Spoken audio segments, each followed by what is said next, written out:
நல்ல தகப்பன் நல்ல தகப்பனே, இந்த அருமையான வேலைக்காக நன்றியோடு ஸ்தோத்திரிக்கிறோம் ஆண்டவரே. உம்முடைய பிள்ளைகளாக, குடும்பமாக உம்முடைய பாதத்திலே கூடி வரச் செய்த கிருபைக்காக நன்றியோடு ஸ்தோத்திரிக்கிறோம் ஆண்டவரே. இந்த வேளையிலே உம்மை போற்றி பாடவும் ஆண்டவரே, உம்மை மகிமைப்படுத்தவும் ஆண்டவரே, நீர் இந்த கிருபைக்காக நன்றியோடு ஸ்தோத்திரிக்கிறோம் ஆண்டவரே. இப்பொழுது நீர் எங்களோடு இடைப்படும் ஆண்டவரே. தொடர்ந்து நீங்களே வழிநடத்த வேண்டுமாறு கெஞ்சுகிறோம். வழிநடத்துங்க. இயேசு கிறிஸ்துவின் மூலம் ஜெபங்கள் நல்ல பிதாவே. ஆமென். தேவனுடைய பரிசுத்த நாமத்திற்கு மகிமை உண்டாவதாக. தேவன் தாமே நம் ஒவ்வொருவரையும் தொடர்ந்து வழிநடத்துவாராக. சகரியாவின் புஸ்தகம் 9ஆம் அதிகாரம் 8ஆம் வசனம். சேனையானது புறப்படும் போதும், திரும்பி வரும்போதும், என் ஆலயம் காக்கப்படும்படி அதை சுற்றிலும் பாளையம் போடுவேன். இனி ஒடுக்குகிறவன் அவர்களிடத்தில் கடந்து வருவதில்லை. அதை என் கண்களினாலே பார்த்துக் கொண்டிருக்கிறேன். தம்முடைய ஆலயம் காக்கப்படும்படி தேவன் பார்த்துக் கொண்டிருக்கிறார். பழைய ஏற்பாட்டின் காலத்திலே சகரியா தீர்க்கதரிசியால் உரைக்கப்பட்ட இந்த வார்த்தை, இந்த புதிய ஏற்பின் காலத்திலே நம்மை பார்க்கின்ற பொழுது, நாம் ஒவ்வொருவரும் தேவனுடைய ஆலயமா இருக்கிறோம். நாம் ஒவ்வொருவரும் தேவனுடைய பரிசுத்த ஆலயமா இருக்கிறோம். 1 கொரிந்தியர் 3ஆம் அதிகாரம் 16ஆம் வசனத்துல வாசிக்கிறோம். நீங்கள் தேவனுடைய ஆலயமாய் இருக்கிறீர்கள் என்றும், தேவனுடைய ஆவி உங்களில் வாசமாய் இருக்கிறார் என்றும் அறியாதிருக்கிறீர்களா? அப்படின்னு நம்ம வாசிக்கிறோம். அதே 1 கொரிந்தியர் 6ஆம் அதிகாரம் 19ஆம் வசனத்துல நம்ம வாசிக்கிறோம். உங்கள் சரீரமானது நீங்கள் தேவனாலே பெற்றதும், உங்களில் தங்கியும் இருக்கிற பரிசுத்த ஆவியினுடைய ஆலயமாய் இருக்கிறது என்றும், நீங்கள் உங்களுடையவர்கள் அல்லவென்றும் அறியீர்களான்னு வாசிக்கிறோம் நாம. நம்முடைய சரீரம் தேவனுடைய ஆலயம். இந்த ஆலயம் காக்கப்படும்படி தேவனுடைய கண்கள் ஒவ்வொருவர் மீதும் இருக்கிறது. இந்த சரீரமாகிய ஆலயத்தை நாம் பரிசுத்தமாக காத்துக்கொள்ள வேண்டும். நாம் ஒவ்வொருவரும் ஜீவனுள்ள தேவன் வாசம் பண்ணுகிற தேவ ஆவி உலாவுகிற ஒரு ஸ்தலமாக என்னை காத்துக்கொண்டே நாம சொல்லலாம். நாம் நம்முடைய தேவ ஆலயமாக நம்மளை பரிசுத்தப்படுத்தி காத்துக்கொள்ளும் பொழுது தேவ ஆவி நம்மளே வாசமாயிருக்கிறார். தேவனுடைய கண்கள் எப்பொழுது நம்மை காத்துக்கொண்டே இருக்கிறது. நம்முடைய ஒவ்வொருவருடைய உள்ளத்திலும் தேவன் வாசம் பண்ண விரும்புகிறார். நாம் ஒவ்வொருவரும் தேவனுடைய ஆலயம் என்பதை தினந்தோறும் சிந்திக்கும் பொழுது, ஒவ்வொரு நாளும், ஒவ்வொரு நேரமும் நான் தேவனுடைய ஆலயம், நான் தேவனுடைய பிள்ளை என நாம் சிந்திக்கின்ற பொழுது, ஒடுக்குகிறவன் நம்மிடையே வருவதில்லை என சகரியா தீர்க்கதரிசியில் நாம் பார்க்கிறோம் நம்ம. தேவனுடைய ஆலயம் நான் என சிந்திக்கின்ற பொழுது, தவறான சிந்தனைகள் நம்மிடத்தில் வருவதில்லை. தவறான செயல்கள் நம்மிடத்தில் இருப்பதில்லை. தவறான நோக்கங்கள் நம்மிடம் வருவதில்லை. நாம் தேவனுடைய ஆலயமாக நம்மை காத்துக் கொள்ளும் போது, பரிசுத்தமாய் காத்துக் கொள்ளும் பொழுது, தேவனுடைய மகிமையை பெற்றுக்கொள்ளக்கூடிய ஒரு பிள்ளையாக நாம் இருக்கிறோம். தேவனுடைய ஆலயத்தை ஆலயமாக நம்மை பரிசுத்தப்படுத்தும் பொழுது, தேவனுடைய கண்கள் நம்மை பார்த்துக் கொண்டிருக்கிறது. அதனால் ஒடுக்குகிறவன், துன்பப்படுத்துகிறவன், நமக்கு சோதனையை கொண்டு வருகிறவன் நம்மிடத்தில் வருவதில்லை. சங்கீதத்துல வாசிக்கிறோம். சங்கீதம் 33ஆம் அதிகாரம் 18ஆம் வசனத்துல வாசிக்கும் பொழுது, தமக்கு பயந்து தமது கிருபைக்கு காத்திருக்கிறவர்கள் ஆத்துமாக்களை மரணத்திற்கு விலக்கி விடுவிக்கவும், பஞ்சத்தில் அவர்களை உயிரோடே காக்கவும் கர்த்தருடைய கண் அவர்கள் மேல் நோக்கமாக இருக்கிறது. தமக்கு பயந்து அவருடைய கிருபைக்கு காத்திருக்கிறவர்கள் ஆத்துமாக்களை மரணத்திற்கு விலக்கி விடுவிக்கவும், பஞ்சத்தில் அவர்களை உயிரோடே காக்கவும் கர்த்தருடைய கண் அவர்கள் மேல் நோக்கமாக இருக்கிறது. எத்தனையோ துன்பங்கள் இருந்து, பிரச்சனைகள் இருந்து, இக்கட்டுகளில் இருந்து தேவன் நம்மை காத்திருக்கிறார். நாம் அவர்களுக்கு நன்றி சொல்ல வேண்டும். எலியாவினுடைய வாழ்க்கையிலே பார்க்கின்ற பொழுது, எலிசா தீர்க்கதரிசியுடைய வாழ்க்கையிலே பார்க்கின்ற பொழுது, எலிசா இஸ்ரவேல் ராஜாவுக்கு அவர் உறுதுணையாக இருக்கிறார். இதை அறிந்த அந்த சீரியா ராஜா என்ன பண்ணுகிறான், எலிசா தீர்க்கதரிசி எப்படியாவது நான் பிடிச்சு கொண்டு போயிடணும்னு நினைக்கிறான். அவர் இருக்கின்ற அந்த தோத்தான் மலையை சுற்றிலும் குதிரைகளையும் ரதங்களையும் அவன் நிறுத்தி முற்றுகை போடுகிறான்.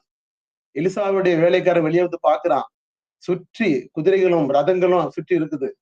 ஐயோ நாம் என்ன செய்வோம்னு அவன் கதறும் பொழுது எலிசா தீர்க்கதரிசி சொல்றாரு, பயப்படாதே, அவர்களோடு இருக்கிறவர்களை பார்க்கிலும் நம்மோடு இருக்கிறவர்கள் அதிகம். அவர்களோடு இருக்கிறவர்களை பார்க்கிலும் நம்மோடு இருக்கிறவர்கள் அதிகம். வேலைக்காரருக்கு ஒண்ணுமே புரியல. அப்போதான் எலிசா என்ன செய்யறாரு, ஆண்டவர் நோக்கி சொல்றாரு, இந்த வேலைக்காரனுடைய கண்களை திறந்தலும்னு சொல்றாரு. அப்பொழுது அந்த வேலைக்காரனுடைய ஆவிக்குரிய கண்கள் திறந்த பொழுது அந்த தூத்தான் மலையை சுற்றிலும் அக்கினிமயமான குதிரைகளும் ரதங்களும் அங்கே தேவன் உண்டாக்கி வைத்திருந்தார். இங்கே நம்ம பார்க்கிற பொழுது அந்த சீரியா படை வந்தபோது எலிசா கலக்கமடையவில்லை. காரணம் தேவனுடைய கண் அவர் மீது இருந்தது. தேவனுடைய கண்கள் நம்ம மீது இருக்கணும்னு சொன்னா நாம் நம்மை பரிசுத்தமாக காத்துக்கொள்ள வேண்டும். ஒடுக்குகிறவர்கள் சுற்றி வந்தார்கள், அவர்கள் மேற்கொள்ள முடியவில்லை. நம்முடைய வாழ்க்கையிலும் இப்படிப்பட்ட சோதனைகள், இடுக்கண்கள் நம்மளை முழங்கால் படியில வைக்கும் பொழுது, முற்றுகை போன்ற துன்பங்கள் நமக்கு வரும் பொழுது தேவனுடைய கண்கள் நம் மீது இருக்குமே ஆனால் ஒடுக்குகிறவர்கள் நம்மிடையே வருவதில்லை. பிசாசு நம் அருகில் வருவதில்லை. துன்பங்கள் நம்மிடையில வருவதில்லை. தேவன் நம்மை காத்து வழி நடத்துகிறவராக இருக்கிறார். வேதாகத்தில் நம்ம அநேக இடங்கள்ல பார்க்கிறோம். கண்களால் நான் பார்த்து கொண்டிருக்கிறேன் என்ற வார்த்தையை நம்ம அநேக இடங்கள்ல பார்க்கிறோம். நம்ம சங்கீதம் 34 நம்ம வாசிக்கும் பொழுது தாவீது சொல்றாரு, கர்த்தருடைய கண்கள் நீதிமான்கள் மேல் நோக்கமாக இருக்கிறது, அவருடைய செவிகள் அவர்கள் கூப்பிடுதலுக்கு திறந்திருக்கிறது நம்ம வாசிக்கிறத பார்க்கிறோம்.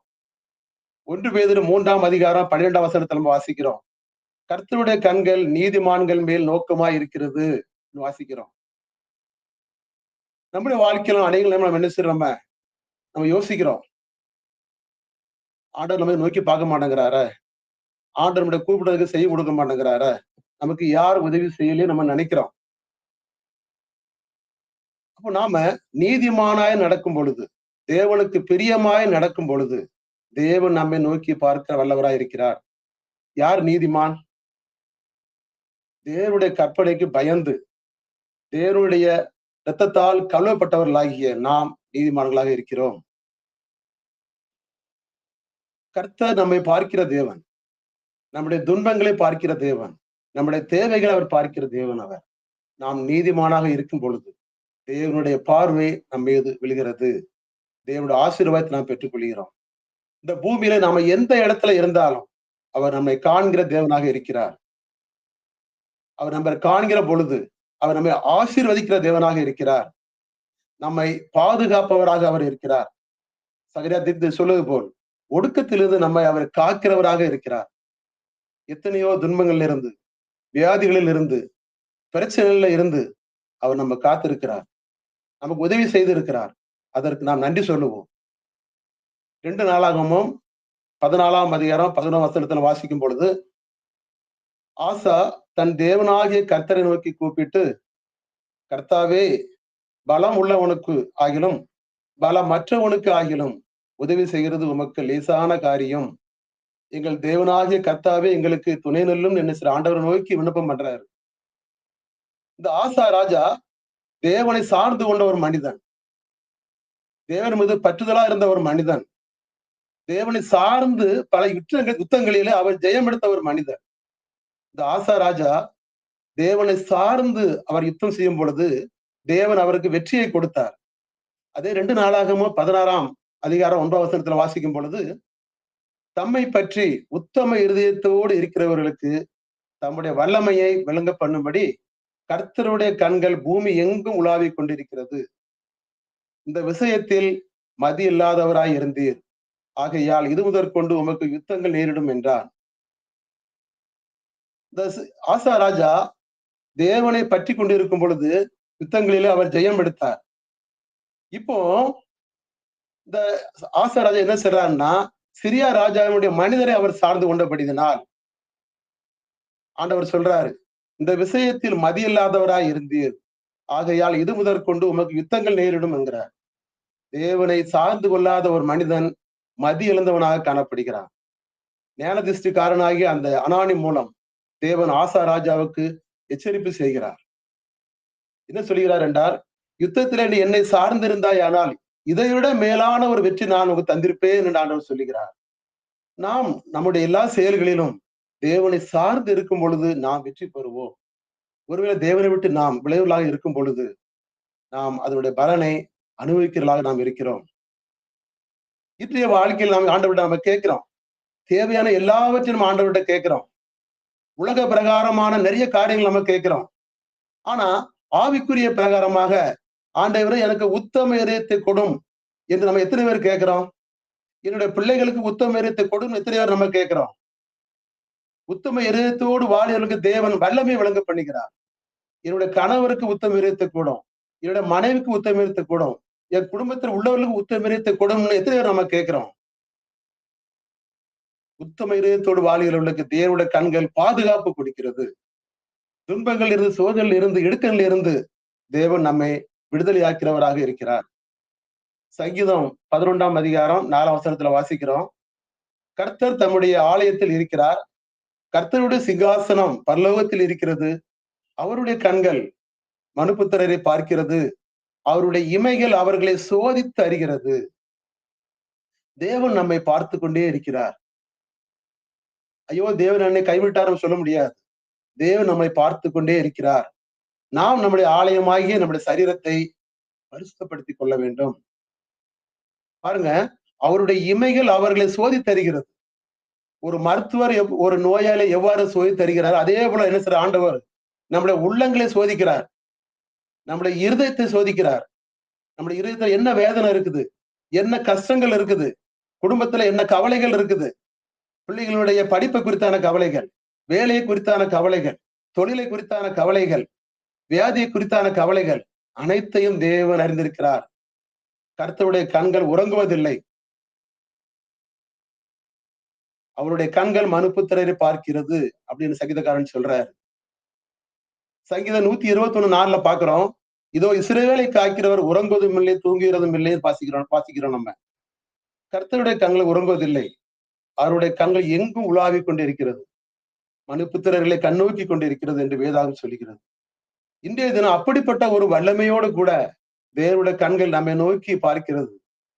ஒவ்வொருவரையும் நோக்கி பார்க்கிறது. நாம் நம்மை பரிசுத்தப்படுத்திக் கொள்ள வேண்டும். தேவனுடைய ஆலயமாக நாம் நம்மை பரிசுத்தப்படுத்திக் கொள்ள வேண்டும். நம்முடைய எண்ணங்களிலே, சிந்தனைகளிலே, செயல்களிலே பரிசுத்தை நாம் கொண்டு வர வேண்டும். தேவனுடைய ஆலயமாகிய நம்முடைய சரீரத்தை நாம் பரிசுத்தப்படுத்திக் கொள்வோம். மத்தேயு 6ஆம் அதிகாரம் 8ஆம் வசனத்தில் வாசிக்கிறோம். உங்கள் தேவை என்னதென்று நான் அறிந்திருக்கிறேன் என்று ஆண்டவர் சொல்றார். எகிப்திலே அந்த இஸ்ரவேல் ஜனங்கள் படுகிற பாடுகளை தேவன் பார்க்கிறாரு. ஆலோட்டிகள் மூலம் அவர்கள் படுகிற துன்பத்தை ஆண்டவர் என்ன செய்றார் பார்க்கிறாரு. ஆனா தேவன் அவர்களை நோக்கி பார்க்கிறார். தேவன் அவர்களை நோக்கி பார்த்த மாத்திரத்திலே பாலும் தேனும் ஓடுகிற தேசத்தை அவர்களுக்கு கொடுக்க தேவன் தீர்மானிக்கிறார். நம்முடைய எல்லா பிரச்சனைகளில் இருந்தோம், துன்பத்துல இருந்தோம், வியாதிகளில் இருந்தோம், தோல்விகளில் இருந்தோம், அவமானங்களில் இருந்து நம்மை தூக்கி எடுப்பதற்கு நான் உன் மீது என் கண்களை வைத்திருக்கிறேன் ஆண்டவர் சொல்றார். ஒருவேளை நம்ம வெவ்வேறு இடங்கள்ல இருக்கலாம், வெவ்வேறு ஊர்கள்ல இருக்கலாம். எந்த பிரச்சனை ஆனாலும் சரி, பிள்ளைங்களை படிப்பு காரியமானாலும் சரி, வேலை காரியமானாலும் சரி, நம்முடைய உடல்நிலை காரியமானாலும் சரி, தேவன் நம்மை நோக்கி பார்க்கிறார். நாம் ஒவ்வொரு குடும்பத்திற்கும் விடுதலையும் நன்மையும் அற்புதங்களையும் செய்ய அவர் தயாராக இருக்கிறார். உபாகமம் 11ஆம் வசனம் 12ஆம் வசனம் வாசிக்கும் பொழுது 11ஆம் அதிகாரம் 12ஆம் வசனம், அது உன் தேவனாய கர்த்தர் விசாரிக்கிற தேசம், வருஷத்தின் துவக்கம் முதல் வருஷத்தின் முடிவு மட்டும் எப்பொழுதும் உன் தேவனாய கர்த்தரின் கண்கள் அதன் மேல் வைக்கப்பட்டிருக்கும். ஆண்டவர் கானான் தேசம் பற்றி சொல்றார். கானான் தேசம் தேவனுக்கு ஒரு பிரியமான ஒரு தேசம். தனக்கு பிரியமான அந்த தேசத்தை ஆண்டவர் என்ன சொல்றாரு, வருஷத்தின் துவக்கம் முதல் வருஷத்தின் முடிவு மட்டும் எப்பொழுதும் உன் தேவனாய கர்த்தரின் கண்கள் அதன் மேல் வைக்கப்பட்டிருக்கும். இதே போல் நம்முடைய வாழ்விலும் வருஷத்தின் தொடக்கம் முதல் முடிவு வரைக்கும் தேவனுடைய கண்கள் நம்மை காத்து வழிநடத்துகிறதாக இருக்கிறது. நாம் நம்மளை பரிசுத்தப்படுத்திக் கொள்ளும் பொழுது, தேவனுடைய பரிசுத்த ஆலயமாக நம்மை காத்துக் கொள்ளும் பொழுது, வருஷத்தின் தொடக்கம் முதல் முடிவு வரை தேவன் நம்மை காத்து வழிநடத்துகிறவராக இருக்கிறார். நாம் செய்கிற தொழில்களிலே தேவனுடைய கண்கள் இருக்கும்படி நாம் அவரிடம் மன்றாடுவோம். பிள்ளைகளுடைய படிப்பு காரியங்கள், வேலை காரியங்கள், மற்ற எல்லா காரியங்களுக்காகவும் தேவனுடைய கண்கள் இருக்கும்படியாக நாம் அவரிடத்தில் மன்றாடுவோம். நம்முடைய போக்கிலும் நம்முடைய வரத்திலும் தேவனுடைய கண்கள் நம்மை பார்க்கும்படியாக அவரிடம் மன்றாடுவோம். நம்முடைய எல்லா காரியத்திலும் நாம் தேவனை அண்டி நடக்கின்ற பொழுது, நம்முடைய எல்லா செயல்களிலும் தேவனை முன்னிறுத்தி தேவனுடைய ஆலோசனையை பெற்று நாம் செய்யும் பொழுது, எந்த ஒரு காரியமா இருந்தாலும் சரி, தேவனை முன்னிறுத்தி நாம் செய்யும் பொழுது தேவன் நம்மளை காத்து வழி நடத்துகிறார். ஒடுக்கத்தில் இருந்து அவர் நம்மை காக்கிறவராக இருக்கிறார். இதன் மூலமாகவே நாம் பரிசுத்த ஆலயமாக நம்மை தேவனிடம் நாம் காத்துக்கொள்ள முடியும். ஆவியானவர் தேவனால் தெரிந்து கொள்ளப்பட்ட பிள்ளைகளுக்கு சில சமயங்களில் அவர் ஒடுக்கத்தை அனுமதிக்கிறார். நம்ம அநேக காரியங்கள் நம்ம பார்க்கிறோம். தேவனால் ஆசீர்வதிக்கப்பட்ட பிள்ளைகள், தேவனுடைய கையிலே நன்மையை பெற்ற பிள்ளைகள், அப்படி அவர்களுடைய வாழ்க்கையிலே தேவன் ஒரு சில ஒடுக்கத்தை அனுமதிக்க நாம் பார்க்கிறோம். யாத்ராகமம் 3ஆம் அதிகாரம் 7ஆம் வசனத்தை வாசிக்கிறோம். அப்பொழுது கர்த்தர், எகிப்தில் இருக்கிற என் ஜனத்தின் உபத்திரத்தை நான் பார்த்து ஆலோட்டிகள் நிமித்தம் அவர்கள் இடுகிற கூக்குரலை கேட்டேன், அவர்கள் படுகிற வேதனைகளையும் அறிந்திருக்கிறேன் என்று சொல்றார். யாத்ராகமம் 1ஆம் அதிகாரம் 9ஆம் வசனத்துல வாசிக்கிற பொழுது, இந்த இஸ்ரவேல் ஜனங்கள் எகிப்துல மிகவும் அவர்கள் ஒடுக்கப்படுகிறார்கள். யோசேப்பின் காலத்துல அந்த இஸ்ரவேல் மக்கள் எகிப்துக்கு சென்ற பொழுது சிறு கூட்டமாக இருந்தார்கள். அப்பொழுது அவர்களுக்கு எந்த ஒடுக்குதலும் இல்லை. ஆனால் அங்கே அவர்கள் பழகி பெருகின்ற பொழுது அங்கே அவர்களுக்கு துன்பம் வருகிறது. ஆலோட்டிகள் மூலம், ஆலோட்டிகள் என்றால் இந்த இஸ்ரவேல் மக்களை வேலை வாங்குகிறவர்கள், அவர்கள் துன்பப்படுத்தப்படுகிறார்கள். ஆனா அந்த துன்பம் தான் அவர்களை பானும் தேனும் ஓடுகிற அந்த கானான் தேசத்திலே கொண்டு சேர்த்தது. நாமும் நினைக்கலாம், நாம தேவனுக்கு பிரியமா நடக்கிறேன், நமக்கு ஏன் துன்பம் வருது நம்ம நினைக்கலாம். நமக்கு வருகின்ற அந்த துன்பம், அந்த இடுக்கன், அந்த ஒடுக்கம் நம்மளை ஆசீர்வாத நிலைக்கு நம்மளை கூட்டி செல்கிறது.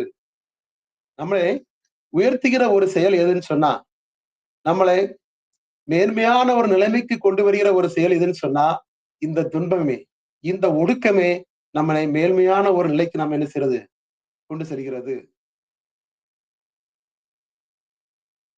தாவீது ராஜாவுடைய வாழ்க்கையில நம்ம பார்க்கின்ற பொழுது, சவுல் தாவீது ராஜாவை மிகவும் நேசித்தான். ஆரம்ப காலத்திலே சவுல் தாவீது ராஜா மிகவும் நேசித்தான். அப்போ சவுல் சொல்றாரு, தாவீது ராஜாவுடைய பெற்றோர்கிட்ட சொல்றாரு, தாவீது ராஜா அரண்மனையிலே இருக்கட்டும் நினைச்சார். அவர் சொல்றாரு, அங்கே அவர் வீணை வாசித்துக் கொண்டு இருக்கிறார் தாவீது ராஜா. ஆனா எப்பொழுது இஸ்ரேல் மக்கள் சவுல் கொன்றது 1000, தாவீது கொன்றது 10,000 என என்னைக்கு இஸ்ரேல் மக்கள் பாடினார்களோ அன்றைக்கு பிரச்சனை ஆனது. அன்னைக்குதான் பிரச்சனை வருது. இந்த ஒடுக்கம், தாவீது ராஜுக்கு ஏற்பட்ட அந்த ஒடுக்கமே அவரை ராஜாவாக உயர்த்தியது.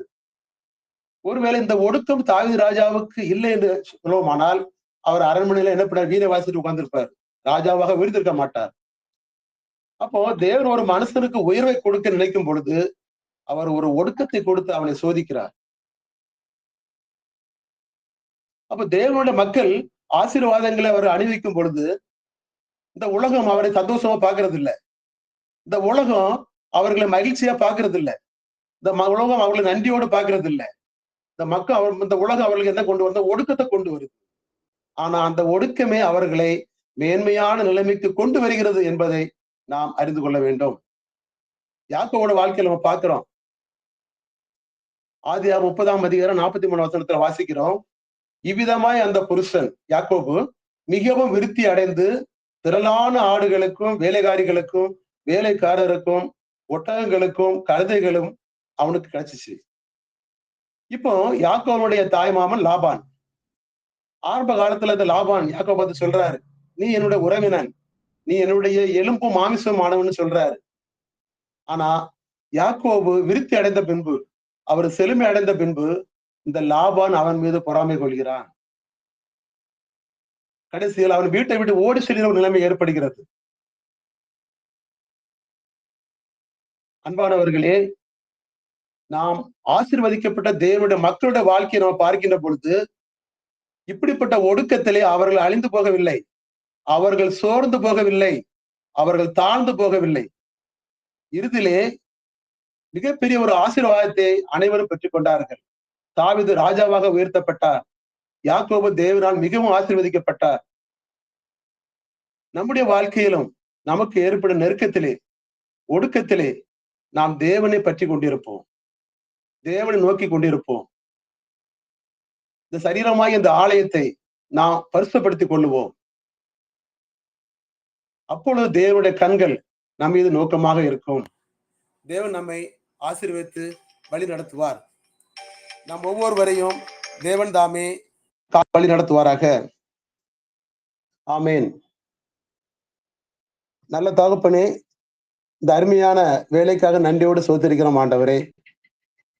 இந்த வேலையிலே ஒரு சமூகத்திலே கூலி வரைச்சத கிருபைக்காக நன்றியோடு ஸ்தோத்திரிக்கிறோம் ஆண்டவரே.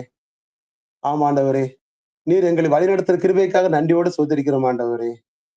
ஒவ்வொரு பிரச்சனையில இருந்தும், நோயில் இருந்தும், ஒடுக்கத்தில் இருந்தும் நீங்களை காத்து வந்த கிருபைக்காக நன்றியோடு ஸ்தோத்திரிக்கிறோம் ஆண்டவரே. நீர் செய்த நன்மைகளுக்காக, ஆசீர்வாதங்களுக்காக நன்றி செலுத்துகிறோம் ஆண்டவரே. தொடர்ந்து நீர் தாமை வழிநடத்த வேண்டுமாறு கெஞ்சிருந்தோம். அப்படி வழி நடத்துங்க. இயேசு கிறிஸ்துவின் மூலம் ஜெபங்கள் நல்ல பிதாவே. ஆமென். ஆமென்.